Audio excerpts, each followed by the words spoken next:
ஸ்ரீரங்கம் 365 முனிவர்களுடைய பேச்சை கேட்டு தர்மவர்மா தன்னுடைய நகரமான நிச்சுலாபுரியை அடைந்து ராஜ்யத்தை செவ்வனே ஆண்டு கொண்டு வந்தான். அந்த சமயத்தில் அயோத்தியிலே தசரதனுக்கு 4 பேர் பிள்ளைகள் பிறந்தார்கள். அதில் லோக பிரசித்தரான ராமபிரானும் ஒருத்தர். அதுக்கு மேலே ராமபிரான் வளருவது முதலான விஷயங்கள் அனைவரும் அறிந்ததே.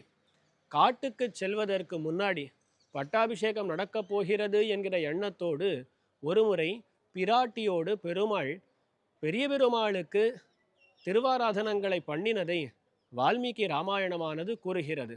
சகபத்னியா விஷாலாட்சியா நாராயணம் உபாகமத்து என்று வால்மீகி கூறுகிறார். விஷாலாட்சியாக இருக்கிறாளாம் சீதை. அதாவது பெருமாள் ராமபிரான் பெரிய பெருமாளுக்கு திருவாராதனங்களை எல்லாம் பண்ணும் பொழுது அருகில் இருக்கக்கூடிய பிராட்டி பெரிய கண்கள் கொண்டு பார்க்கிறாளாம், என்ன அழகா திருவாராதனம் பண்ணுகிறார் என்று. ஆகையால் நாராயணனாக கூறப்படுகிறார் பெரிய பெருமாள் ஸ்ரீராமாயணத்திலே. அதன் பின்னர் காட்டுக்கு சென்றார்கள்.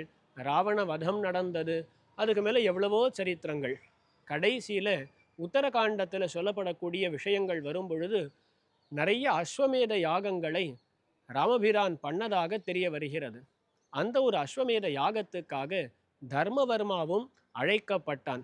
இங்கிருந்து தர்மவர்மா அயோத்திக்கு செல்கிறான். அயோத்தியிலே சிறிது காலம் இருந்து பின்னர் தன்னுடைய ராஜ்யத்துக்கு திரும்பி வருகிறான் தர்மவர்மா.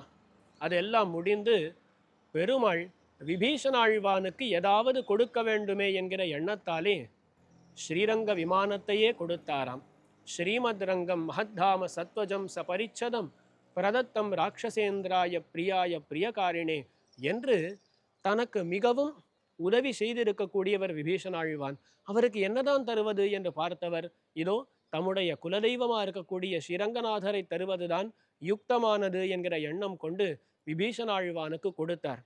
கொடுக்கும் பொழுது என்ன பண்ணார் தெரியுமோ, அவருக்கு திருவாராதனங்கள் எல்லாம் நடத்துவதற்கு வேண்டியவற்றை எல்லாம் கூடவே தந்தருளுகிறார். விபீஷணாழ்வான் அனைத்தையும் கொண்டு ஸ்ரீரங்க விமானம், ஸ்ரீரங்க விமானத்துக்கு கைங்கரியம் பண்ணக்கூடியவர்கள் மற்றும் உண்டான கருவிகள் எல்லாத்தையும் எடுத்துக்கொண்டு அயோத்தியிலிருந்து பறந்து கொண்டு லங்கையை நோக்கி செல்கிறார். பெருமாள் கொடுத்தது எப்பொழுதுன்னு கேட்டால் பங்குனி மாசத்திலே ரோஹிணி நட்சத்திரத்திலே கொடுக்கிறார்.